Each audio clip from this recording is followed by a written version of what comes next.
and hopefully more people will jump on as we get going. So let me share my screen.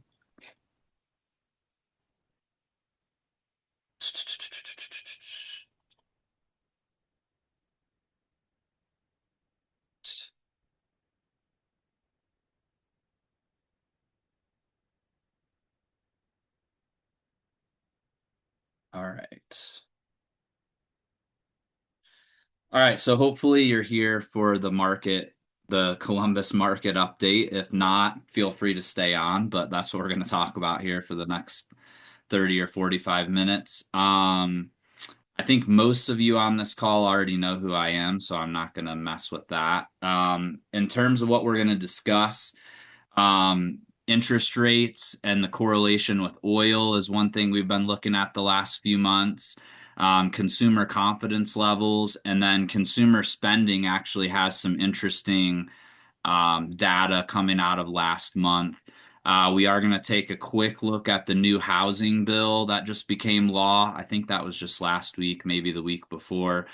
Builder confidence, and then obviously the inventory and selling trends nationally. Then we'll dive into the Central Ohio market, um, kind of look at that as a whole, and then even dive into some of the more popular suburbs just to see where those trends are going, showing trends, and then a little minute about the rental market. So, all right, just a reminder for all of you who are maybe new or haven't attended in a while. Obviously there's a ton of information, and if you haven't been on in a while, I feel like I've added a lot that I'm going over every month.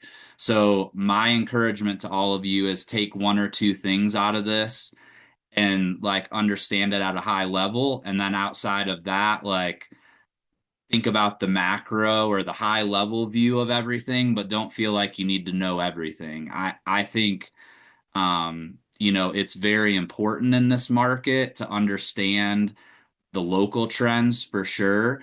And I think when you can talk about one or two things to a seller, most agents are not doing that. And so it's an easy way to differentiate yourself.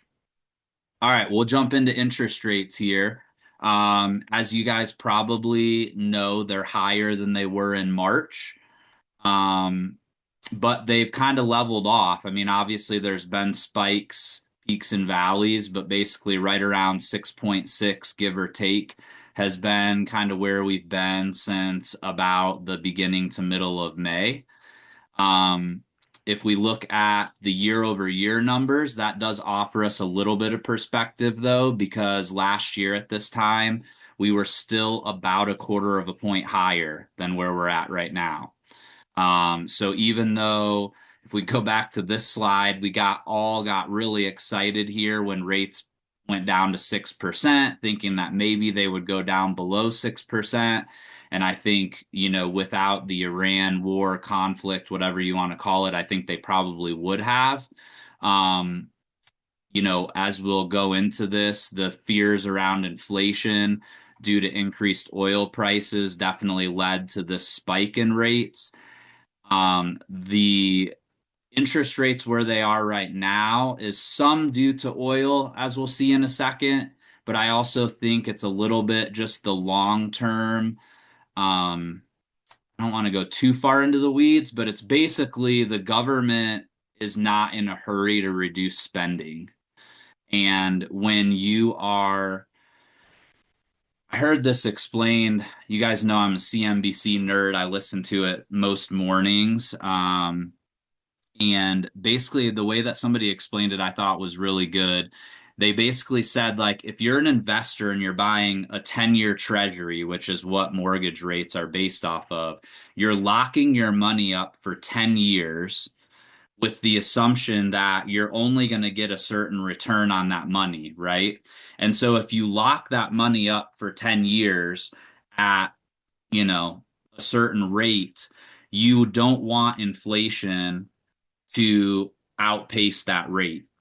And the higher chance based on government spending and just general price trajectory the higher the chance that that number of overall inflation is going to come close to or eclipse that 10-year treasury, you're not going to want to lock your money up in something for that long if you think that you're really not going to make much over inflation. And so the government just doesn't want to cut spending, which is going to cause, them to have to sell more treasuries, which increases the cost of those treasuries. So I know I got into the weeds a little bit there. This is something I think has been cool in full transparency. Flawed. So I just basically typed the prompt in, me a graph of oil prices versus interest rates since the beginning of the year. And this is what it spit out, which is pretty fun because it would take me a very long time to build this myself. But you can see right when the Iran war started, basically oil prices and interest rates rose in correlation. Interest rates edged off a little bit compared to oil prices during the initial conflict. But then actually, once that memorandum of understanding got signed, oil prices basically tanked and interest rates went in the same general direction, but did not tank as much as the oil prices did. Obviously, if you pay attention to the news, you know that a conflict or whatever you want to call it has kind of restarted again. But oil prices tend to kind of be taking it in stride. Obviously, they've come off of the lows, which interest rates have increased in correlation. But again, this chart has been interesting to me throughout this and kind of the different reasons why things are happening. But in general, the movement has been very similar. So I think if you keep an eye on oil prices, you'll kind of have a trend as to what's going to happen with interest rates generally. Consumer confidence is actually moving in the right direction. I think lots of real estate agents prefer pictures more than words, so I'll just jump over to the pictures to start. Basically, you can see that in general, consumer confidence has been kind of trending lower since 2024 when it peaked. But we have seen the dotted lines are like the more recent changes, and then the dark line is like a 90-day average. You can see that recent changes, probably due to the lower gas prices, have caused consumer confidence to increase quite a bit, kind of back to earlier in the year. Um, Consumer confidence has been very finicky over the last several years, to be honest, way more than in the past. Like if you look at this from 2016 to 2020, it was very flat essentially. And then obviously COVID made it drop and it never really recovered, to be honest, from COVID. I mean, we've seen, a slow upward trend to where it peaked, I think, like right after the election, and then it tanked again, and then it's just been kind of up and down. So consumers just don't know what to think. There's obviously been a lot changing over the last 5 years, and they've just never really recovered.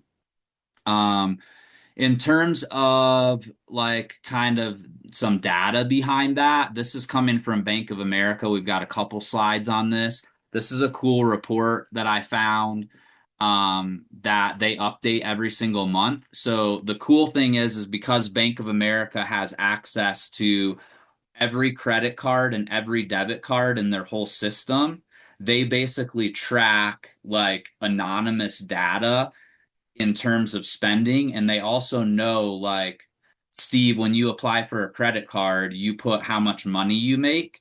And so they attach that as well. So they're able to show like spending based on income levels also, which is very interesting. And then because they have bank account information, they're also able to track what your wages are because your check gets deposited into your bank account. And so they're able to track all of this. So total credit and debit card spending rose 6.3% compared to June of last year, which is the strongest year over year growth in 4 years. They definitely do believe that the World Cup helped with that, obviously, especially like your servers, like the service industry, like restaurants and hotels in the cities where the host cities, they definitely saw a strong increase, which you would obviously expect. But the biggest notable change is the convergence of incomes. So obviously, unless you've been living under a rock, you've heard a lot about, how higher income earners are disproportionately benefiting from the economy. And here over the last couple months, it's actually been the opposite. So I'll click over to this slide. Actually, I'll click to the next slide and then come back to that one. But you can see here, this is wage growth. So this is 0%. This is wage growth of lower, middle, and higher income individuals. And you can see the last couple months, actually higher income individuals have decreased their percentage of growth, and lower and middle, for the most part, have been increasing, like basically since the beginning of this year.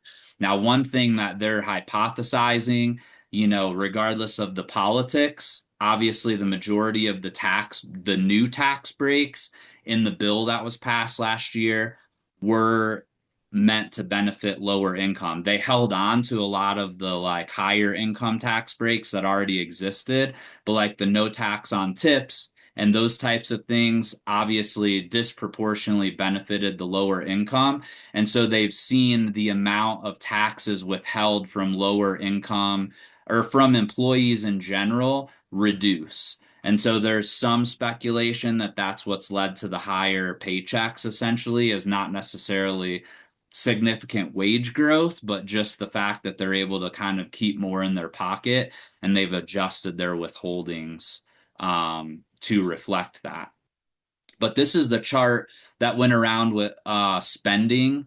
So you can see how basically over the last couple of years, the last couple months have seen a significant increase in spending. This is across all income brackets compared to last year. So this is year over year spending.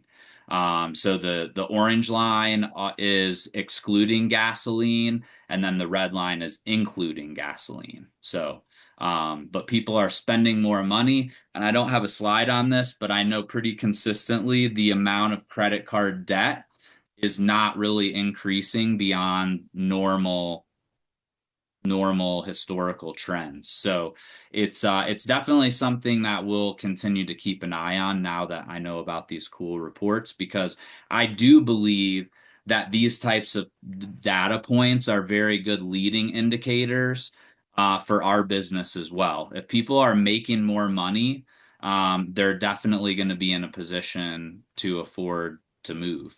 And if they're not, like, I mean, it's not surprising that last year was a rough year in real estate when you look at the fact that in spite of higher income earners making more money, like the average was barely above zero.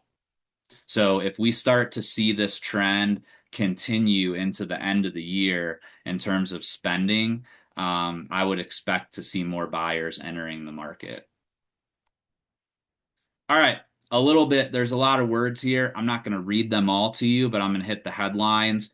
So if you didn't hear, it's probably the only time, like in the last 5 years, that I've seen a bill pass Congress with like 90, like the Senate with like 90 yes votes. Like I just can't remember a time where like Elizabeth Warren and Chuck Schumer voted yes on the same bill that like the Republican leaders voted on. So I guess we can be excited. They did it once at least.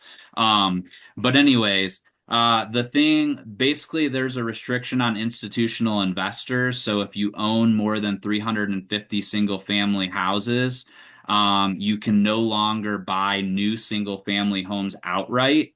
And if you build to rent community, you have to sell it within 7 years. I do believe that this isn't necessarily the best thing for us, because institutional investors, although they've received a lot of press, they still only own like 4% of the total housing inventory in the US. And so it's not going to make a huge difference even if it went to zero. And I think that the fact that they have to sell in 7 years could be a limiting factor to them ever building those houses, which obviously could reduce inventory over the long term. So, you know, there was a lot of conversation actually about this piece as the legislation. It's actually one of the reasons why it took so long to pass. Um, the 7 year requirement got added because I believe there was one version of it that said that they just can't even build houses at all, or it was like a 2 year limit or something. So, but in general, this is more of like please the people because they need a goon to blame for the housing market. But hopefully, most of you on this call know that this is not the leading reason why we have a shortage of inventory. Um, an interesting thing, this is something that I think probably gets the least attention, but it's something that absolutely could be the most important, one of the most important parts of this. So, manufactured and modular housing deregulation. So, up until now, they required a chassis to build modular housing and get like FHA financing for it. And now they don't have to do that. And so now it increases the number of properties that can receive conforming financing on the lower income end of things. And I do think that this is an interesting one to watch. Not that these are going to lead to huge paydays, but obviously we have a huge affordability problem. And so if we were able to build more modular and manufactured housing that could be built in a factory and plopped on the land, it could increase the number of lower income opportunities, which I think would help calm like the class warfare down if more people could own homes. And obviously, I think that's a good thing. But um, they're also basically pushing municipalities to streamline housing permits. We don't have a huge issue with this in Ohio, but certainly if you've ever read anything about California, like I think in the Pacific Palisades where that fire happened last year, I think they've built like 5 out of 250 houses or something like that. And it's already been a year, and it's all because of local regulation. And so there are other parts of the country that are way worse. Ohio's not amazing, but we're definitely not in the worst places. There's also some different things for ADUs, duplexes, and townhomes with pre-approved designs. And so there's like ways basically that you can get streamlined financing if you're willing to build multiples and it's already a pre-approved design. And so there's some grants on that. And I think that also goes in line with the zoning stuff where you can get pre-approved design with the local zoning department, and then the federal government will basically provide grants for the buyers of those homes to kind of incentivize local municipalities to help, limit some of that regulation. Um, FHA increased multifamily loan limits. Obviously, that's something that was needed based on the increase. This is another thing that will be interesting. And if you have a small dollar mortgage lender, like a Huntington lender, or who's the other one that does? KeyBank does a lot of this stuff. So the CFPB is basically lowering or increasing the amount of loans that small banks can do and like the fees around them and stuff that have made sub 100K mortgages really difficult. If you've ever tried to have a client get a mortgage, like even if somebody's buying a $400,000 house but putting down 350, it's very, very difficult to get a mortgage. And so they've looked into that as well. Appraisal reforms is something that's interesting, that it hasn't been fully flushed out yet, but I did include a link down here because this could be the most relevant to your lives on this call, to look into more details. But apparently, they're going to try to make it easier to what's the word I'm looking for? Is it on here? Dispute low appraisals. So they're going to come up with a streamlined system instead of like everything being lender specific, which you guys know, like there's pretty much no point at least in my experience, of even wasting the time to put together a dispute to a low appraisal because the appraisers will never even look at it. So they're going to try to streamline that. And then I basically ended up reading this whole thing. So I'm going to be done, but you guys can read through it later. Builder confidence remains very low compared to historical averages, especially like back here in the pre-COVID era. Obviously, during the 2008 to 2012, it was very low, but we are very low. And so, because of that, housing starts are way down. So you can see during COVID, we kind of got into a building frenzy. And then the orange line here, which I know it's kind of hard to see, is the residential building. It's been pretty low. So multifamily had dropped a ton last month. It's back up a little bit due to rents kind of stabilizing, but actually you'll see they're not stabilizing here, which is interesting.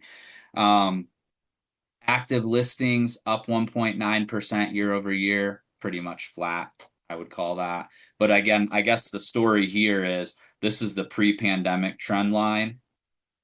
So still inventories are about, what is that, 3 million, 2 to 3 million across the US less than they were pre-pandemic. New listings kind of on the same trend as last year, but obviously down during the post-pandemic and then all or during pandemic and then obviously pre-pandemic. That's why inventories are so low. Pending sales. I don't know why Realtor.com didn't give us that little chart that they usually do, but they just gave us verbiage. So they're up 3.7%. So it's the seventh straight month of pending sales growth nationally, which is good.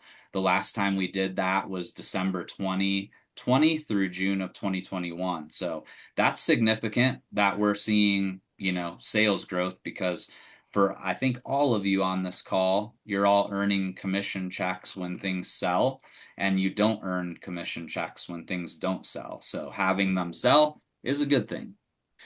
Days on market unchanged year over year.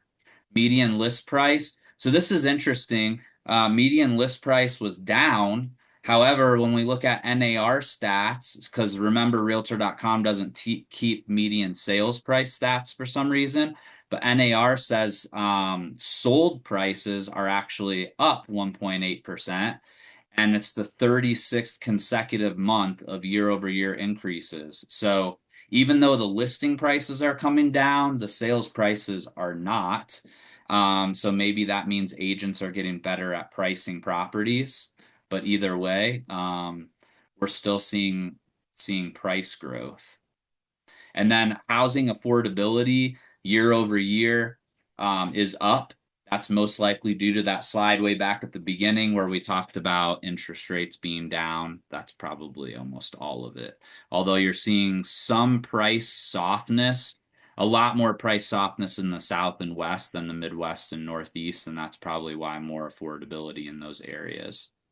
For those of you that weren't on in past months, I just think these are cool numbers. 33% of sales were first time buyers. 25% were cash sales, so down about 4% from last year. And then 13% of transactions are individual investors or second home buyers. This is the one that I love because if you're ever on YouTube, I'm sure you've been bombarded or any social media. There's always somebody on there talking about how foreclosures are about to rehash 2008. 2% of sales were distressed, up 1% from last month, but down from 3% a year ago. Nothing's changing. 2 to 3%, historically very low numbers. Price cuts are down from last year, actually 2%. So again, maybe that's more indication that agents are getting better at pricing. All right, here's Central Ohio. I guess any questions or comments after all of that? I just went through a lot, but we're light today. Although we have all you guys seem to be heavy hitters, so that's good. All right. months of supply, still a seller's market. We're up 1/10 of 1 month compared to last year, but overall, we've been pretty level really since February, so that's good. New construction, again, this fluctuates a lot more, but really right in par with last year. Days on market trending down nicely. If you look, last June was definitely the low water mark. So we're still 1 day on average above that. So we'll see. It feels like as we get into the local numbers that things slowed down a little bit in June on average. So it'll be interesting to see what July looks like here. My expectation would be that we match or maybe even exceed this average days on market number for July. But again, I don't think there's really a story here. The percentage of sales price to original list price, again, more indication that you guys are doing a better job pricing initially. Last June it was 98%. This June it was 99. So still on average getting very close to that original list price. Central Ohio market, it does look like we peaked on new listings in April, which is a little early. Typically it's May. It will be interesting though. I know Steve and I were talking about it when we were pretty much on here by ourselves, but we definitely are seeing an uptick in listings coming up on our teams. And so it'll be interesting. I'd love to hear you guys' input as well, but definitely well above last year at the same time period. Now it could just be a weird coincidence for us. Obviously, my team doesn't make the market by any means. However, definitely an interesting that Steve was also experiencing the same thing. I guess if for those of you that are like able to type in the chat or unmute, is anybody else seeing the same thing? Are you guys pretty flat? Are you less? Like, what are you guys seeing trend wise as we look towards next month in September?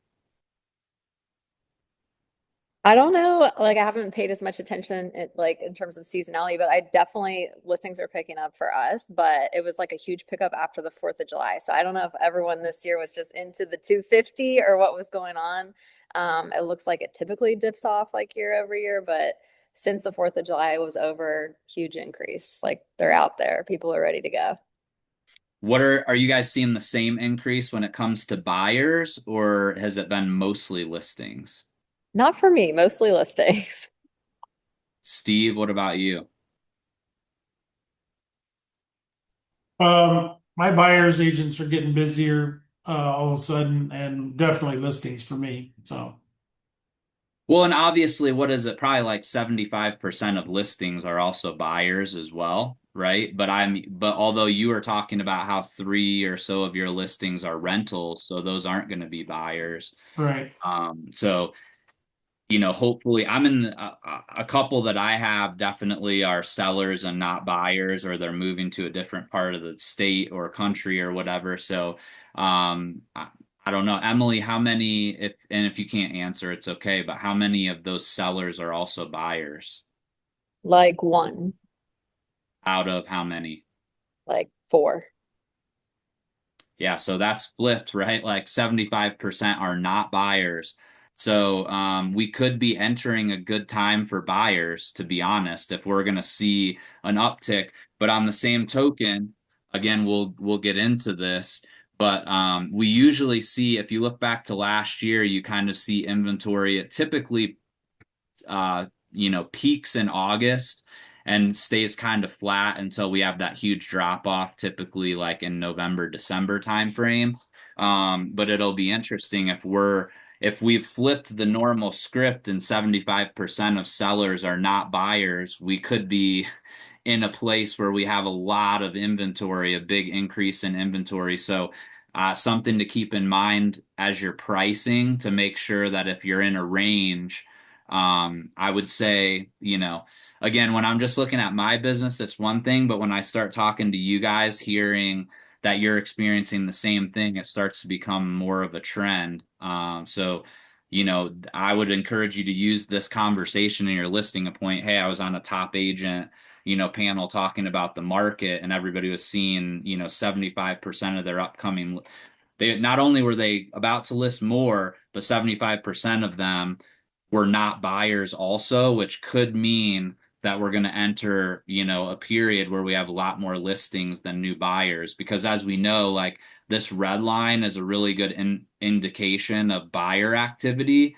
And you can see that for the most part in most years, we kind of reach the peak in May, but then that's slowly trending off. So if we see a huge increase, like if we happen to see this blue line, which is new listings, pop up, but the red line stays the same or continues dropping, that's going to mean that we're going to see a pretty big bump in inventory. So I always talk about this gap. This is the gap that you should be talking to your sellers about between new listings and pendings. The wider that gap, the bigger this active number, unsold active inventory is going to be the next month. So, all right, jump into Dublin. New listings up 17%, solds up 10, and pendings up 19%. We always want to see pendings up at least as much or more than new listings. In Dublin, that has happened. And solds being up 10%. I actually rewrote this because my next slide, and then I'll go back to the other one, new construction has not contributed to that increase in solds. So if we look at solds for new construction, yes, big number, up 14%, a whole two properties. So that's definitely not increased. And so seeing new, solds last month be up by 22 homes, and only two of, actually, I lied. It was up 11 homes, but only two of those were new construction. That's reasonably significant. So again, Dublin is looking good. Hilliard, not up as much, so actually more flat. New listings up 2.5%, but pendings up 40%. So we should see next month be a pretty big jump in sold properties year over year. Yeah, not a lot to report there. Again, whenever you see the pendings go over the new listings, you would expect that competition is pretty fierce. So maybe if you have a listing in Hilliard, you're a little bit more aggressive on pricing. New construction, new listings are actually down. And again, these are only the new listings on the MLS, so we have to take that with a grain of salt. But solds were up 27%. But those can be anomalies, right? Like maybe more sold. Like last year, you can see there was a spike in May last year in Hilliard, and then everything dropped in June. So the June numbers were really low, and then they popped back up again in July. So when you're dealing with such small numbers, the percentages can throw you off. Olentangy is the one that I would tell you need to keep an eye on. This kind of happened last year too. So soon we have to call this a trend that Olentangy just drops off like a rock after you get past June. So we saw good sales activity in June last year, which is the dark green line, but you can see the pendings really started dropping in July. I'm sorry, solds in July, and really never recovered. And so that led to a much higher amount of inventory going into the fall. And unfortunately, if you're about to list a property in Lewis Center, it's happening again this year, except even more pronounced. So new listings, the only saving grace is new listings were down, but obviously that's a normal trend as we move into the summertime. But pendings were only up 1.1%, and inventory was up 34%. That's not a good trend. So we'll see what happens next month. Yeah. Hey, I think if I remember right, Olentangy was talking about redistricting a lot last year, and Dublin, same thing this year, and that's been settled just recently. So I don't know if that has anything to do with those lines. You probably know better or could figure that It out. could, but you can see though, I mean, the redistricting, obviously Olentangy is growing, right? So they're always building they're going to be building high schools, I feel like, for the rest of my life. But you can see that, through the beginning of this spring, like the new listings um versus in contracts trend line kind of stayed the same. And Yeah. so it didn't seem to start having an impact until, you know, basically just the last couple months. So again, that could be it. Maybe there were more conversations happening. But it happened last year too, which is just very odd. And it was, again, kind of isolated to Olentangy. Like if we go back and look at Hilliard, we didn't see the same thing. If we go back and look at Dublin, we were seeing a little bit of it in Dublin, more so than in Hilliard. Um, but yeah, it's I mean, if you pay attention to the gap between the active and the sold, or the gap between the new listings and the in contracts, and compare that to Olentangy, like there's just a lot more listings sitting on the market in Mhm. Olentangy. So, and anyways, it'll be interesting, and maybe next month that trend will reverse. But you can see like new construction for sale was actually down. So these are all resale increases, but total new listings up 34% with pendings flat. Not a good thing. So keep that in Yeah. mind if you're listing in Olentangy. And I haven't dove in to Lewis Center versus Powell either, which is also like definitely obviously Olentangy is a huge district. So you definitely want to do your research specifically, but you definitely want to have that in the back of your head.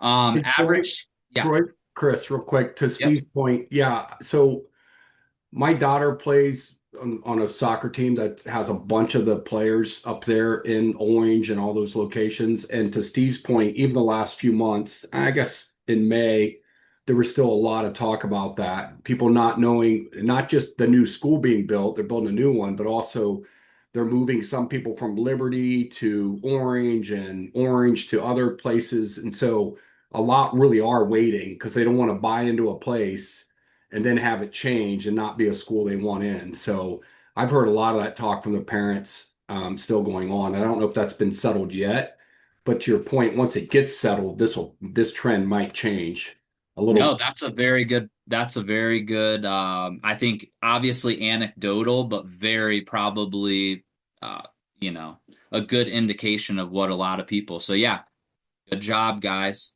Thanks for bringing it in. That's very good info. So again, maybe that's a conversation with your seller that doesn't have to sell.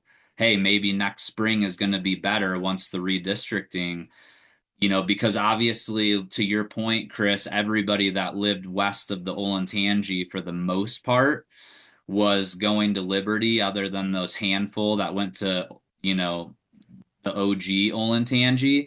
And Mhm. then now with this other high school finally being built west of the Olentangy, now they're actually going the other direction, Right. right? Where before they were busing west of the Olentangy or east of the Olentangy, now they're going to be busing the other way. So, Right. um, Some were even they were on the fence waiting to sell. If they get redistrict, they're going to sell and move back into the school district they want to be in. So even though the listings are going up, I think a lot of those buyers are the like you said, are the ones waiting on the fence. Because they don't want to buy in and then get redistrict. They want to know where they're going to be first. Yeah, no, that's very interesting. But also the second thing you said is very interesting. If you live in or near Olentangy, you better be in touch with your people over the next 12 months and be paying attention to which one of your past clients live in the areas that get redistricted, and maybe even put them on their own email list with updates regularly for the next however many months it is while all of this goes on, to make sure that if they are going to sell and buy, that they're using you. Um, because that obviously that change for those areas that do see that change, a lot of those people in Liberty have avoided all of this because the schools have been being built in the east part of the district. And now that this one's being built on the west side, in an area that's not very populated yet, they're building this for future growth. And so the size of the area that those pull from, just like for those of you that are familiar with Berlin when that got built a couple years ago, like the attendance area for these new schools is massive because it's not very populated. And as it fills in, they shrink it down. Well, the same thing's going to happen on the west side now as all of that development happens along Sawmill Road. But initially, they're going to have to steal from other areas, and so people are going to get bused far. So, anyways, knowing all of that, if you have a lot in Olentangy, would definitely be good. So, thank you guys for that additional insight. All right, average sales price. I think I made a slide and didn't get to it today on higher price listings. I don't know about you guys, but I have seen more $3 to $4 million listings being listed in Columbus over the last month than I can ever remember. I just saw somebody today listing a 4.2 in Arlington. I think 2 days ago I saw like maybe even a 5 in Powell. And so I have not been able to do my research, so I'm going to for next month. But the increase in average sales or average list price last month was like $36,000. Um, I'm wondering if that has something to do with some of these very high price listings. But the thing I want to talk about here is the flat line in the sold price. That's again, I feel like in my mind, the alarm bells are going off that if you have an upcoming listing, do not overprice it. If you look at last year, we continued to see prices increasing through June. That's very normal because we typically see buyer activity peak in May or June, which there's the most amount of competition that drives prices up. And then we tend to see prices fall like they did last year. Now, one thing that did happen this year, which could be part of this, is you can see that the average sold price really didn't dip.